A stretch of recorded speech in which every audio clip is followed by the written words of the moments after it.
वरसूलुहु अम्मा बअद फ़इन्न खैरल हदीस किताबुल्लाह व खैरल हदी हदी मुहम्मदिन सल्लल्लाहु अलैहि वसल्लम व शर्रल उमूरि मुहदसातुहा व कुल्लु मुहदसतिन बिदअह वकुल्ल बिदअतिन ज़लालह वकुल्ल ज़लालतिन फिन्नार। अऊज़ु बिल्लाहिस समीउल अलीम मिनश शैतानिर रजीम। बिस्मिल्लाहिर रहमानिर रहीम। क़ाफ़ वल क़ुरआनिल मजीद। बल अजिबू अन जाअहुम मुन्ज़िरुम मिनहुम फ़क़ालल काफ़िरून हाज़ा शैउन अजीब। अइज़ा मितना व कुन्ना तुराबन ज़ालिका रज्उन बईद। क़द अलिमना मा तंक़ुसुल अर्ज़ु मिनहुम व इंदना किताबुन हफ़ीज़। बल कज़्ज़बू बिल हक़्क़ि लम्मा जाअहुम फ़हुम फ़ी अम्रिन मरीज। अफ़लम यंज़ुरू इलस समाइ फ़ौक़हुम कैफ़ बनैनाहा व ज़य्यन्नाहा व मा लहा मिन फ़ुरूज। वल अर्ज़ मददनाहा व अलक़ैना फ़ीहा रवासिय व अम्बतना फ़ीहा मिन कुल्लि ज़ौजिन बहीज। तबसिरतन व ज़िक्रा लिकुल्लि अब्दिन मुनीब। व नज़्ज़लना मिनस समाइ माअन मुबारकन फ़अंबतना बिही जन्नातिन व हब्बल हसीद। वन्नख़्ल बासिक़ातिन लहा तलउन नज़ीद रिज़क़न लिलइबादि व अह्यैना बिही बल्दतम मैतन कज़ालिकल ख़ुरूज। कज़्ज़बत क़ब्लहुम क़ौमु नूहिन व अस्हाबुर रस्स व समूद व आदुन व फ़िरऔन व इख़वानु लूत व अस्हाबुल ऐकति व क़ौमु तुब्बअ कुल्लुन कज़्ज़बा रुसुल फ़हक़्क़ वईद। अफ़अयिना बिल ख़ल्क़िल अव्वल बल हुम फ़ी लबसिन मिन ख़ल्क़िन जदीद। वक़ाल अल्लाहु तआला फ़ी मौज़िन आख़र बिस्मिल्लाहिर रहमानिर रहीम। अज़्ज़ानियतु वज़्ज़ानी फ़ज्लिदू कुल्ल वाहिदिन मिनहुमा मिअत जल्दा। तमाम किस्म की तारीफ़, तौसीफ़, बड़ाई, बुज़ुर्गी, किब्रियाई, हम्द व सना उस अल्लाह वहदहु ला शरीक खालिक़े कायनात मालिके अर्ज़ व समा के लिए है, जिसने हमें और आप सबको इस दुनिया के अंदर मबऊस फरमाया और मबऊस फरमाने के बाद हम तमाम इंसानों को, हम तमाम लोगों को यूं ही लाचार और बेबस जानवरों की तरह भटकते हुए नहीं छोड़ा, बल्कि अल्लाह रब्बुल आलमीन ने हमें राह रास्त पर लाने के लिए, हमें सिराते मुस्तकीम पर लाने के लिए अल्लाह रब्बुल आलमीन ने अनगिनत अंबिया किराम को इस दुनिया के अंदर मबऊस फरमाया। तो सबसे पहले दरूद व सलाम नाज़िल हो उन तमाम अंबिया किराम पर, खुसूसन बिलखुसूस अहमद मुश्तबा मोहम्मद मुस्तफ़ा सल्लल्लाहु अलैहि वसल्लम पर। मोहतरम सामईन, हाज़िर जुमा, प्यारे बच्चों और अजीज साथियों, आज के इस खुतबा जुमा में मैं जिस उन्वान, जिस मौजू, जिस टॉपिक के तहत आप लोगों के सामने कुछ बातें रखना चाहता हूँ वो है समाज के अंदर ज़िना की कसरत क्यों। लेकिन मैं अपने बात को शुरू करने से पहले मैं अल्लाह रब्बुल आलमीन से दुआ करता हूँ कि बारे इलाहा हमें सच सच कुरान और अहादीस के मुताबिक कहने की तौफीक अता फरमाए और कहने वाले को और सुनने वाले को सुनने से ज़्यादा उस पर पूरे पूरे अमल करने की तौफीक अता फरमा। आमीन सुम्मा आमीन। तो आज का मेरा मौज़ू सुखन है, वो है समाज के अंदर ज़िना की कसरत क्यों। आज जिस मुआशरे में हम और आप जी रहे हैं, गुजर बसर कर रहे हैं, उस मुआशरे के अंदर बहुत सारी बुराइयां पाई जाती हैं, लेकिन उन तमाम बुराइयों में से सबसे बड़ी जो है वो ये है कि हमारे समाज के अंदर ज़िना जैसी कबीह बुराई बहुत तेजी के साथ फैलता जा रहा है। आजकल लड़के लड़कियां ठीक से बालिग भी नहीं हो पाती हैं कि वो गलत रास्ता इख्तियार करने लगते। इसकी वजह क्या है? आखिर हमारे समाज के अंदर, हमारे सोसाइटी के अंदर ये जो बुराइयां पाई जा रही हैं, जो बुराइयां फैल रही हैं, इसकी वजह क्या है? क्यों फैलते हैं ये बुराई? आज हर नौजवान लड़के और लड़कियां, इल्ला माशाअल्लाह, सबकी बात नहीं कर रहा हूं, 100 में से 90% लड़के और लड़कियां इसमें मुलविस हैं, बाकी 5% की मैं बात नहीं कर सकता। आखिर ऐसा हमारे समाज के अंदर, हमारे सोसाइटी के अंदर, हमारे मुआशरे के अंदर ऐसा क्यों हो रहा है? इसकी सबसे अहम जो वजह है वो ये है, सबसे बड़ी वजह वो ये है कि लड़के और लड़कियों को सही वक्त पर शादी ना करा देना। लड़के और लड़कियों को सही टाइम पर शादी ना कराना, इस वजह से आज हमारे समाज के अंदर ये बुराइयां पाई जा रही हैं। लेकिन शादी आखिर समय से लोग क्यों नहीं करते? लोग अपनी बेटियों की और बेटों की, लड़कों की और लड़कियों की आखिर शादी लोग टाइम से क्यों नहीं कर पाते हैं? इसका वजह यह है कि हमने शादी को बहुत ज्यादा मुश्किल बना दिया है। शादी को बहुत ही ज्यादा मुश्किल बना दिया है और शादी के अंदर हम तरह तरह के गुनाह का काम करते हैं।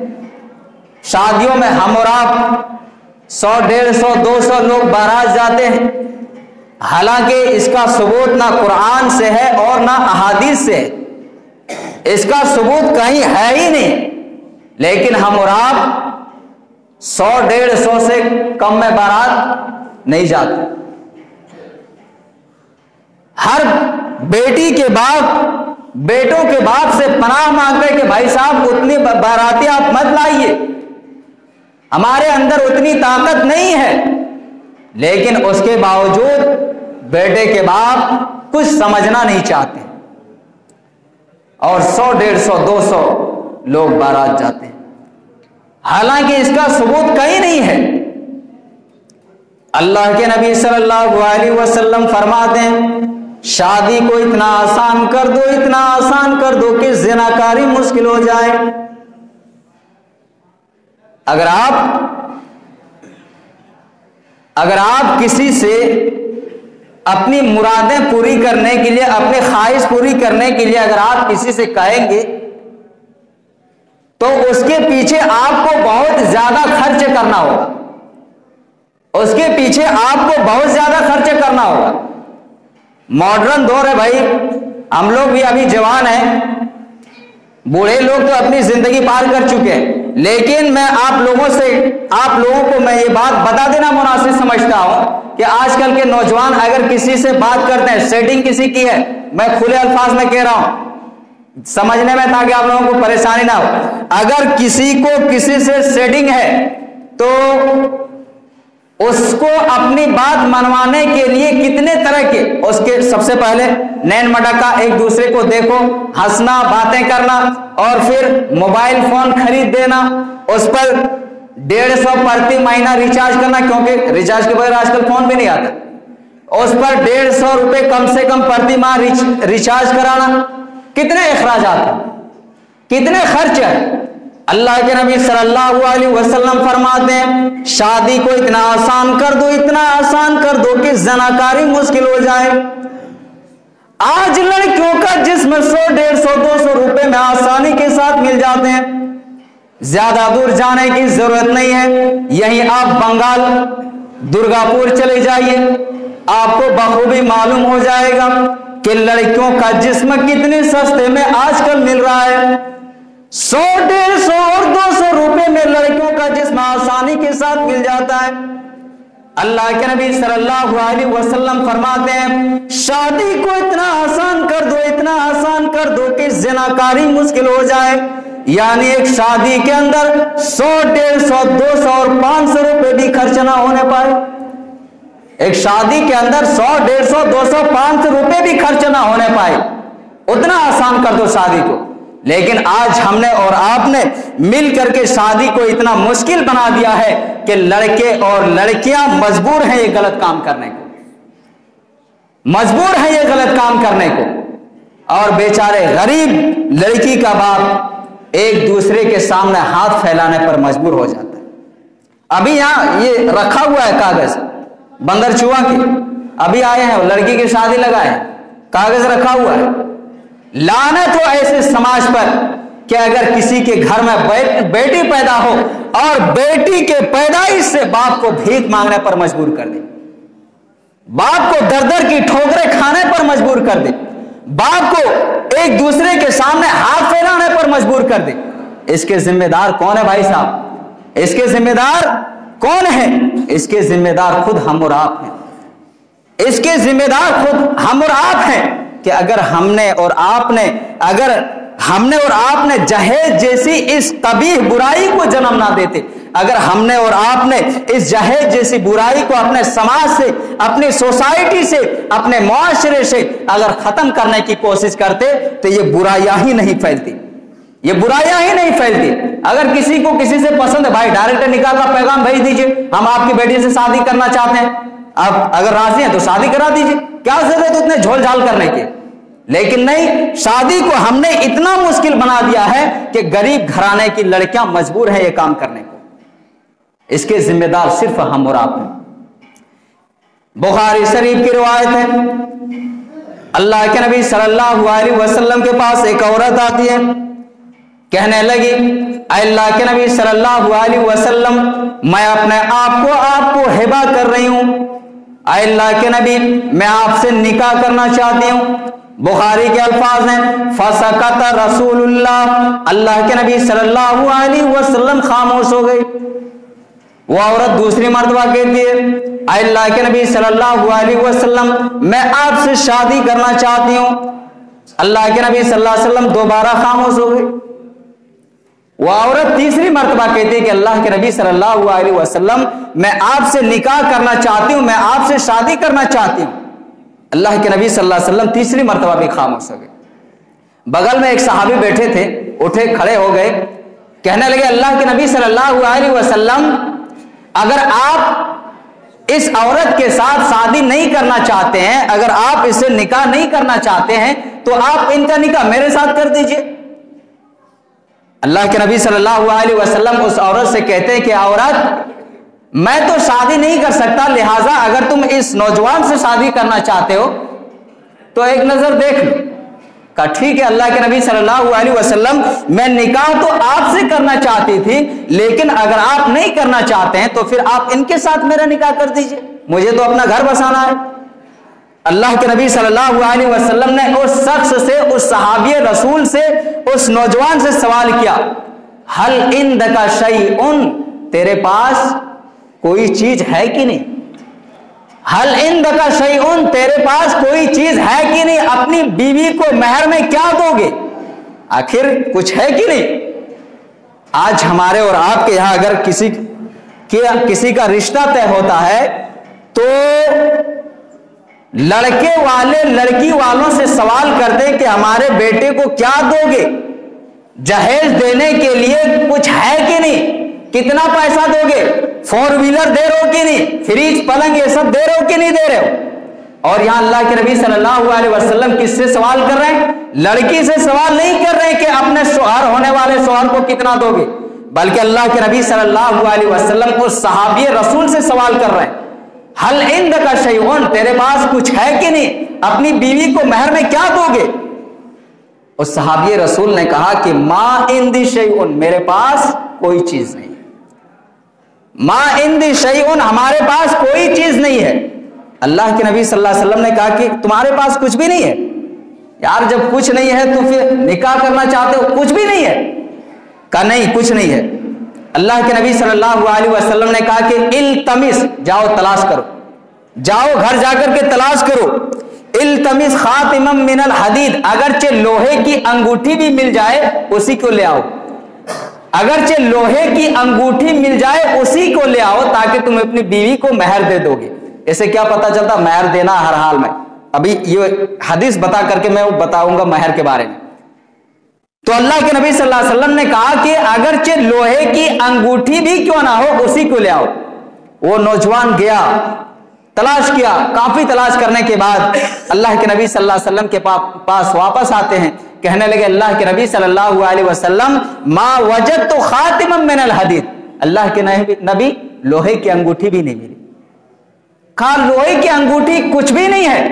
कहा हाँ याद आया, एक चीज है। कहा क्या है? कहा इंदिजारुन, एक लुंगी है। क्या करते हो? सोता हो तो बांध लेता हूं। एक लुंगी है, सोता हो तो बांध लेता हूं।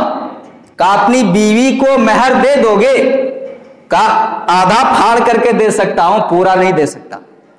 अल्लाह के नबी सल्लल्लाहु अलैहि वसल्लम ने कहा कि अगर बीच में आधा फाड़ दोगे तो आधा ना तुम्हारे कुछ काम आएंगे ना उसके कुछ काम आएंगे, अगर देना है तो पूरी दे वरना मत दे। वो नौजवान सहाबी रसूल कहते हैं कि पूरी लूंगी तो मैं नहीं दे सकता, चाहे आप निकाह पढ़ाए या ना पढ़ाए। जाने लगे। अल्लाह के नबी सल्लल्लाहु अलैहि वसल्लम ने बोला सुनो इधर, कहां जा रहे हो? कहा अल्लाह के नबी सल्लल्लाहु अलैहि वसल्लम कुछ नहीं है। फिर आप निकाह कैसे पढ़ाएंगे? कहा कुछ भी नहीं है। कहा कुछ नहीं।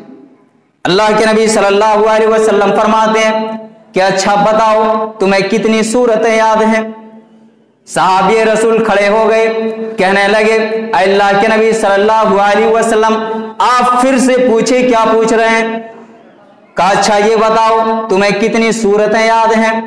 कहा अल्लाह के नबी सल्लल्लाहु अलैहि वसल्लम मुझे सूरे मुल्क याद है, मुझे सूरे हश्र याद है, मुझे सूरे क़यामा याद है। उस सहाबी ने 8-10 सूरतों का नाम गिना दिए। अल्लाह के नबी सल्लल्लाहु अलैहि वसल्लम कहते हैं क्या तुझे ये सूरतें मुअज़्ज़बान याद हैं? कहा हाँ अल्लाह के नबी सल्लल्लाहु अलैहि वसल्लम मुझे ये सूरतें मुअज़्ज़बान याद हैं।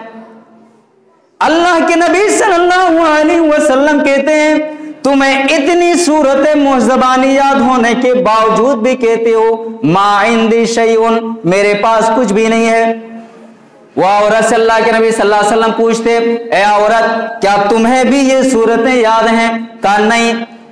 अल्लाह के नबी सल्लल्लाहु अलैहि वसल्लम उस खातून से, उस औरत से पूछते हैं ए औरत अगर तुम्हारी शादी में अगर ये सूरतें शादी के बाद तुझे ये सूरतें सिखला दे, याद करा दे और तुम्हारी शादी में ये कुरान की आयतों को महर बना दिया जाए तो तुम क्या इस निकाह को कबूल करोगी? वो औरत चीख पड़ती है और कहने लगी अल्लाह के नबी सल्लल्लाहु अलैहि वसल्लम भला उससे बाबरकत और पाकीज़ा निकाह क्या हो सकती है जिसकी शादी में कुरान की आयत महर बन जाए? भला उससे बाबरकत और पाकीज़ा निकाह क्या हो सकती है जिसकी शादी में कुरान की आयत महर बन जाए? जरा सोचना चाहिए अल्लाह के नबी सल्लल्लाहु अलैहि वसल्लम ने क्या तालीम दी थी सहाबा की। आज हम और आप हैं, अल्लाह के नबी सल्लल्लाहु अलैहि वसल्लम ने निकाह पढ़ाने से पहले उस सहाबी रसूल से पूछा कि तुम्हें अपनी बीवी को महर देने के लिए कुछ है कि नहीं। आज हम और आप अपने मुआशरे का जायजा लीजिए और दोनों को कंपैरिजन कीजिए, दोनों को मिलाइए। आज जमाना बिल्कुल उल्टा बह रहा है, आज जमाना बिल्कुल उल्टा ही चल रहा है। वहां अल्लाह के नबी सल्लल्लाहु अलैहि वसल्लम जोर दे रहे हैं कि महर अपनी बीवी को क्या दोगे। आज हम और आप कि यहां जब शादी होती है तो हम और आप लड़की वालों से पूछते हैं कि हमारे बेटे को जहेज देने के लिए क्या है, हमारा बेटा फला जगह काम करता है, डॉक्टर है, इंजीनियर है, इसलिए उसको जहेज में जहाज चाहिए। फोर व्हीलर तो अब बहुत दूर, फोर व्हीलर तो आम बात हो गई, सब देने लगा है, जहाज चाहिए उसको देने के लिए। मेरे भाइयों, आप ऐसा मत कीजिए, क्योंकि जहेज लेना देना ये इस्लामी शरीयत के खिलाफ है। इस्लाम के अंदर कहीं जहेज का कोई सबूत ही नहीं है। और महर सुन लीजिए, महर देना हर हाल में जरूरी है। महर देना हर हाल में जरूरी है। आपको अपनी बीवी को महर देनी होगी। हमें और आपने यहां क्या कर लिया है, अगर कोई किसी से अगर 1.5 लाख अगर लेता है तो हम 3 भागी महर बांधते हैं। 3 भागी महर बांधते कि नहीं बांधते हैं? 3 भागी महर बांधा जाता है हमारे और आपके यहां। अगर बेटा बाप अगर अपने बेटे को 2.5 लाख में बेचा हो या 1.5 लाख में बेचा हो तो कहते हैं कि हाँ 50,000 दिन महर बांध दो। देना तो है नहीं यार, देना तो है नहीं। सुन लीजिए, मैं उतना बड़ा मौलाना नहीं हूं। हमारे गांव में एक मुफ्ती साहब है मौलाना जर्जिस नाम के, उनसे आप फतवा पूछ लीजिए। मैं उतना बड़ा मौलाना नहीं हूं, मुझसे मत पूछने लग जाना। सुन लीजिए, अगर आप अपनी बीवी को महर नहीं दिए हैं, आपकी बीवी आप पर उस वक्त तक हलाल नहीं होगी। हाँ, अगर बीवी ने आपको मोहलत दे दिया हो थोड़ी देर के लिए कि चलो भाई हम थोड़ा सा टाइम दे देते हैं आपको, इतने आप ऐसा करना, 1 महीना में दे देना या 2 महीना में दे देना या 2 साल में दे देना या 5, अब जब चाहे आप मुझे दे देना। अगर बीवी ने आपको मोहलत दे दिया हो तो वो अलग बात है। या फिर बीवी चाहे तो आप हमेशा माफी कर दे, हमेशा के लिए आप उसे जबरदस्ती माफ नहीं करा सकते हैं। लेकिन अगर आपकी बीवी ने आपको मोहलत नहीं देना चाहता हो तो आपके ऊपर जिम्मेदारी है, आपके ऊपर यह हक है कि आप पहले अपनी बीवी का महर अदा करें, फिर जाकर के उनसे संबंध कायम करें, फिर जाकर से उनसे आप जिस्मानी ताल्लुकात करें, वरना आपकी बीवी आप पर उस वक्त तक हलाल नहीं होगी जब तक आप महर अदा नहीं करोगे। और एक बात आप नोट कर लीजिए, हम और आप हमारी और आप सबकी शादी, जो नौजवान या फिर उम्र दराज जो लोग हैं वो लोग सुन लीजिए कि अगर आपकी शादी 20, 25, 30, 35 साल पहले हुई थी और आपने अपनी बीवी को महर ना दिया हो, और अगर अभी आप देना चाहते हैं अपनी बीवी को महर, कि हमारा महर अभी कर्ज है, हम अपनी बीवी को नहीं दिए हैं, अगर आप अपनी बीवी को महर देना चाहते हैं, आपका निकाह 30 साल 35 साल पहले हुआ था, उस वक्त अगर आपका महर 1,000 था, अभी कितना देंगे अपनी बीवी को? अभी कितना देंगे अपनी बीवी को? 30-35 साल पहले 1,000 आपका महर था, अभी अपनी बीवी को कितना देना होगा? क्योंकि 30-35 साल पहले 1,000 बहुत ज्यादा पैसा हो जाता था, होता था कि नहीं? 30-35 साल पहले किसी के पास 1,000 रहता भी नहीं था, तो 1,000 रुपए की वैल्यू वो नहीं रही जो 30-35 साल पहले थी। आज हल्के बच्चों के पास निकल जाता है 1,000, निकलता है आजकल, बच्चों के पास भी निकल जाता है। तो 30-35 साल पहले 1,000 की जितनी वैल्यू थी उतनी वैल्यू अब नहीं है, फिर क्या करें? फिर कैसे हम उसको महर देंगे? आपको यह देखना होगा कि 30-35 साल पहले 1,000 रुपए में सोना कितना आता था। 30-35 साल पहले 1,000 रुपए में सोना कितना आता था। अभी के आज के इस डेट में उतना सोना आपको अपनी बीवी को देना होगा। आप उतने साल पहले 1,000 बहुत ज्यादा, बहुत बड़ा रकम हुआ करता था, अब वो वैल्यू नहीं रही। इसलिए 30-35 साल पहले आपको देखना होगा कि उतने रुपए में सोना कितना आता था, उतना सोना अभी अपनी बीवी को देना होगा। समझ लीजिए। और मैं लड़कियों से कहना चाहता हूं, जो शादी की उम्र को हो चुकी है या जिनका रिश्ता लग चुका है, मैं उन लड़कियों से मुखातब होकर के कहना चाहता हूं कि आप अपना महर जरूर लेना। अपना महर फौरन वही मांग कर देना कि भाई मुझे मेरा महर दीजिए। क्यों? अरे भैया, जब तुम्हारे बाप के बारे में जहेज लेते समय जब उसने सोचा ही नहीं, फिर क्यों आप उसके बारे में सोचेंगे? जब जहेज का मांग करते हुए आपके बाप के बारे में नहीं सोचा कि मेरा बाप गरीब है, मेरा बाप इतना पैसा इतना रकम कहां से देगा, जब आपके बाप के बारे में नहीं सोचा फिर आप क्यों सोचेंगे? अगर आपका महर 50,000 है, फौरन निकाह के बाद आप वही मुतालबा कीजिए कि मुझे मेरा हक दीजिए, मुझे मेरा हक दीजिए, मुझे मेरा महर लौटाइए। अब हम क्या करेंगे नहीं करेंगे उसको देखना आप मत जाइए, वहीं आप महर का मुतालबा कीजिएगा, क्योंकि वो आपका हक है और हक आपसे कोई नहीं छीन सकता है। मेरे भाइयों, हमारे समाज से, सोसाइटी से, मुआशरे से ये जो जहेज जैसी बुराइयां पाई जा रही हैं, इसी की वजह से आज ज़िना की कसरत हो रही है। हमने शादी को महंगा बना दिया है, शादी को मुश्किल बना दिया है, इसलिए आज हमारे समाज के अंदर ये बुराइयां पाई जा रही हैं। और जहेज की वजह से बहुत सारी जानें भी ली गई। जहेज की वजह से गरीब घराने की लड़कियां खुदकुशी करने पर मजबूर हो जाती है। जहेज की वजह से गरीब घराने की लड़कियां गलत काम करने पर मजबूर हो जाते हैं। ज्यादा दूर जाने की जरूरत नहीं है, आप यहीं, क्या नाम है ये नदी पार करने के बाद ये गांव क्या है? चरक पानी, चरक पानी।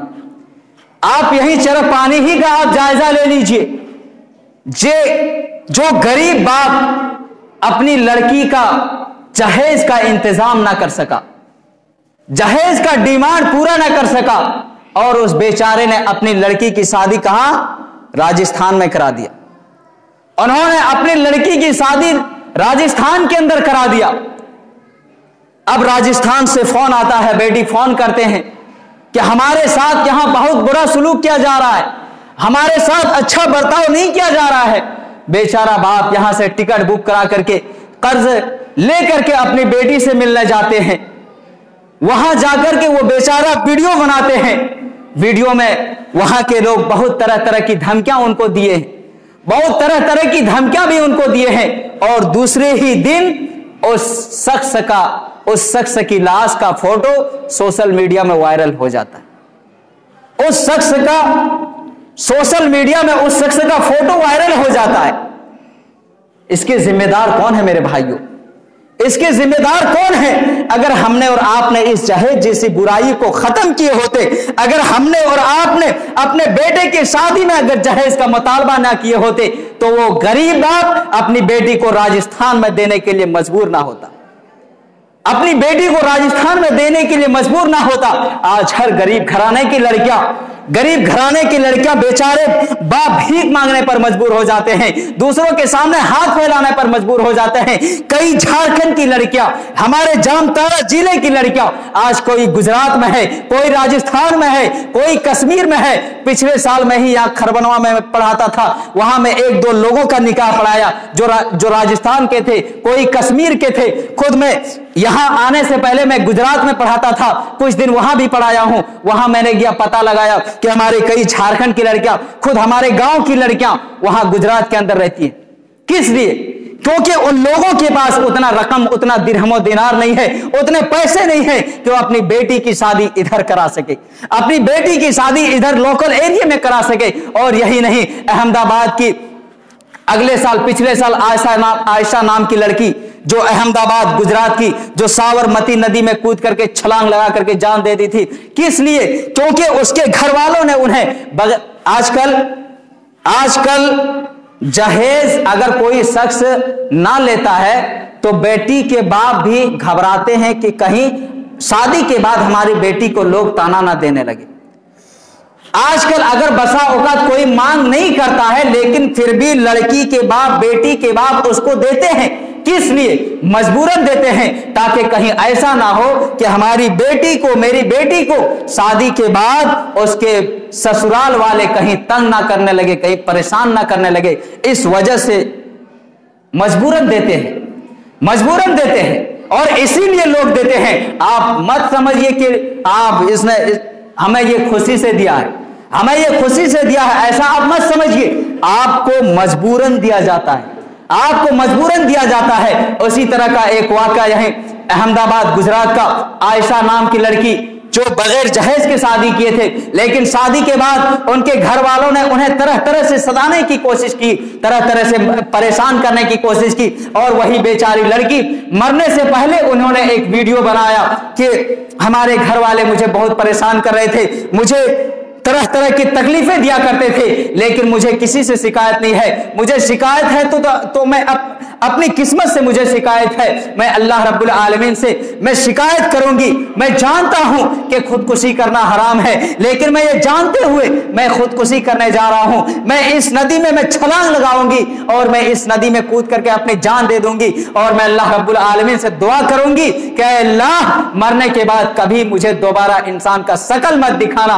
और वो लड़की उतने वीडियो बना करके साबरमती नदी के अंदर छलांग लगा करके अपनी जान दे दी, अपनी जान दे दी।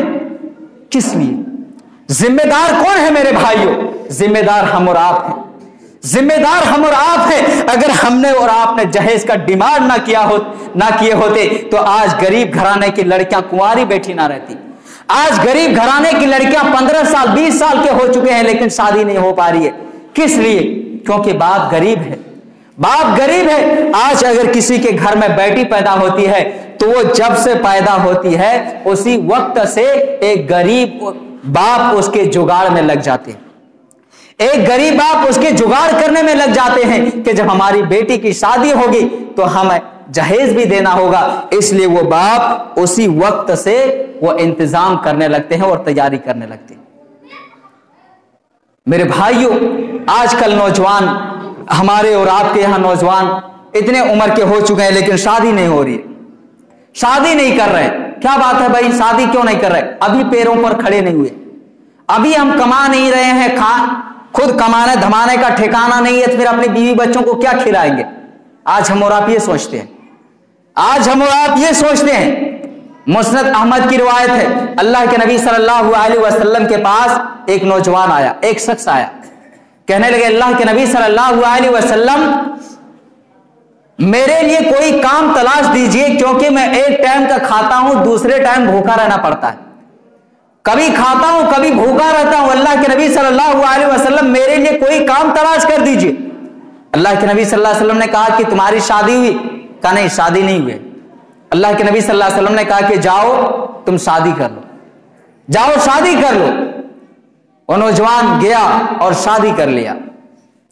फिर 15 दिन के बाद अल्लाह के नबी सल्लल्लाहु अलैहि वसल्लम के पास आ गए, कहने लगे अल्लाह के नबी सल्लल्लाहु अलैहि वसल्लम आपने कहा था कि शादी कर लो, घर में बरकत होगी। कहा बरकत नहीं हुई? कहा नहीं, अरे एक टाइम का जो खाना मिलता था वो भी खिसक के उधर चला गया है, कभी कभी जो मैं एक टाइम का खाता था वो भी खिसक कर उधर चला गया है। अब मुझे कभी कभी खाना मिलता है, कभी वैसे सोना पड़ता है। कहा अच्छा, कोई काम तलाश दीजिए। अल्लाह के नबी सल्लल्लाहु अलैहि वसल्लम ने कहा अच्छा ऐसा करो, तुम एक शादी और कर लो, एक शादी और कर लो। अल्लाह के नबी सल्लल्लाहु अलैहि वसल्लम आप कैसे बात कर रहे हैं? एक शादी मैं ऑलरेडी कर चुका हूं और खाने कमाने का कोई ठिकाना नहीं है, और आप कह रहे हैं कि एक शादी और कर लीजिए। कहा नौजवान मैं अल्लाह का नबी हूं? कहा हाँ वो तो मैं मानता हूं आप अल्लाह के नबी सल्लल्लाहु अलैहि वसल्लम है। कहा तो फिर मैं कह रहा हूं कि जाओ एक शादी और कर लो। वो नौजवान गया, एक शादी और कर लिया, गया एक शादी और कर लिया। फिर एक ही हफ्ता के बाद आ गए, एक ही हफ्ते के बाद अल्लाह के नबी सल्लल्लाहु अलैहि वसल्लम के पास आ गए और ऐसे सर झुका करके खड़े। अल्लाह के नबी सल्लल्लाहु अलैहि वसल्लम ने कहा नौजवान कहिए क्या हाल है? कहा अल्लाह के नबी हाल मत पूछिए, हाल मत पूछिए क्या हाल है। कहा क्यों, क्या हुआ? कहा अरे जो कभी कभी जो खाना मिल जाता था वो भी अब मुझे दोनों टाइम भूखा रहना पड़ रहा है। काम धाम कुछ करना तो काम धाम कुछ करते नहीं है, और एक नहीं दो दो बीवियां हैं, फिर मैं उसको खिलाऊंगा कैसे? या तो आप काम तलाशिए या फिर मैं घर ही नहीं जाऊंगा। कहा अच्छा ठीक है, बोल कल आना, आज वापस जाओ, कल आना, मैं कल तुम्हारे लिए कोई काम सोच करके रखूंगा। नौजवान गए, बीवियों ने कहा कि कमा करके लायो? कहा नहीं कमा करके नहीं लाया हूं। बीवियों ने कहा कि आज जाओ बाहर में सो जाओ, जाओ बाहर सो। उस बेचारे को, उस नौजवान को, उस सहाबी रसूल को बाहर में सोना पड़ा चटाई बिछा करके। सुबह होते ही अल्लाह के नबी सल्लल्लाहु अलैहि वसल्लम के पास आए, कहने लगे अल्लाह के नबी सल्लल्लाहु अलैहि वसल्लम आज तो ऐसी नौबत आ गई है कि आज मुझे बाहर सोना पड़ा है, कहा अच्छा ये नौबत आ गई, बाहर सोना पड़ रहा है? कहा हाँ। अल्लाह के नबी सल्लल्लाहु अलैहि वसल्लम या तो आप काम बताइए या मैं घर ही नहीं जाऊंगा। कहा नौजवान मैं तुम्हारे लिए काम सोच लिया है। कहा क्या? कहा ऐसा करो तुम एक शादी और कर लो, ऐसा करो एक शादी और कर लो। अल्लाह के नबी ये क्या आप बार बार शादी करने के लिए कह रहे हैं? मैं आपसे काम के बारे में बात कर रहा हूं कि आप मेरे लिए कोई काम तलाश दीजिए और आप कह रहे हैं कि आप शादी कर लीजिए। मैं ऑलरेडी देख चुका हूं दो शादी करके कि कितने घर में बरकत हो रही है। मैं ऑलरेडी देख चुका हूं 2 शादी करके कि घर में कितनी बरकत हो रही है। कहा अच्छा ऐसा करो नौजवान तुम तीसरी शादी कर लो, मैं चौथी शादी के लिए मैं तुमसे नहीं कहूंगा, और अगर इस बार भी अगर बरकत ना हुई तो मैं तुम्हारे लिए कोई बैतुल माल से राशन मैं मुकर्रर कर दूंगा। कहा अच्छा ठीक है। गया और तीसरी शादी और कर लिया, गया और तीसरी शादी और कर लिया। अब 1 महीना के बाद अल्लाह के नबी सल्लल्लाहु अलैहि वसल्लम के पास आए। कहा नौजवान क्या बात है, जब पहली शादी की 15 दिन में आ गई, दूसरी शादी 1 हफ्ता में, तीसरी शादी तो 1 महीना में, क्या बात है? अल्लाह के नबी सल्लल्लाहु अलैहि वसल्लम बड़े मजे से जिंदगी कट रही है। क्या कहा? बड़े मजे से जिंदगी कट रही है। कहा वो क्यों? कहा मेरी जो तीसरी वाली जो बीवी है ना, जिसको मैंने सबसे लास्ट में जो शादी किया था, जो मेरी तीसरी जो बीवी थी वो मेरी चटाई बिनना जानती है, और जिससे वो रोजाना 1 चटाई बिन लेती है, जिससे 1 दिरहम मिल जाता है, और उसी से मेरा घर का सारा खर्चा चल जाता है। और ये चटाई बिनने का काम उन्होंने मेरी और 2 बीवियों को सिखा दी, जिससे घर में रोजाना 3 चटाई बिन जाती है, और 1 का घर का साजो सामान चलता है, और 2 चटाई के पैसे बच जाते हैं। कहा तुम क्या करते हो? कहा कुछ नहीं, मैं तो अब बैठा रहता हूं, आपका काम करने की क्या जरूरत है, बीवी तो कमा रही है। अल्लाह के नबी ने कहा भाई बीवी की कमाई पर कब तक फूलोगे, कब तक ऐश करोगे? ऐसा करो कि तुम भी वो चटाई बिनना सीख लो, ताकि अगर बीवियां तलाक ले तो कम से कम तुम खुद अपना पेट पाल सको। तो ये वाकया बयान करने का मतलब है, ये रिवायत बयान करने का मतलब है कि जब लड़की अपने मायके से ससुराल में आती है तो अल्लाह रब्बुल आलमीन उस घर में बरकत के दरवाजे खोल देते हैं। लेकिन आज उस बरकत को हमारे इस जहेज की डिमांड ने चाट करके रख दिया है।